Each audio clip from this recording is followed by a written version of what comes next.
জান্নাত আর জাহান্নামের মধ্যখানে একটা পাহাড় আছে, আরাফ পাহাড়। কোরআনে একটা সূরা আছে সূরাতুল আরাফ। বাবাজি তাদেরকে বলা হবে আরাফবাসী। বাবাজি ওই পাহাড়ের উপর তাদেরকে দাঁড় করানো হবে। এক নজরে তারা জান্নাত দেখবে, আর এক নজরে তারা জাহান্নাম দেখবে। জান্নাত দেখিয়া আফসোস করবে, আশা করবে, জাহান্নাম দেখিয়া কান্নাকাটি করবে, কষ্ট ভোগ করবে। অন্তরের কষ্ট দিয়া আমার আল্লাহ মাফ করে তাদেরকে জান্নাত দিয়ে দিবে। নবী বলেন আয়েশা রে, 2 নম্বর পরিচয়, আমার উম্মতের আমলনামা ডান হাতে হবে। যাদের আমলনামা ডান হাতে হবে রে আয়েশা, 3 নম্বর পরিচয় তারা আমার উম্মত।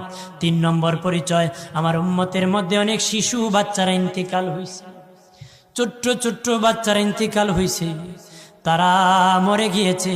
হাসরের যেদিন কায়েম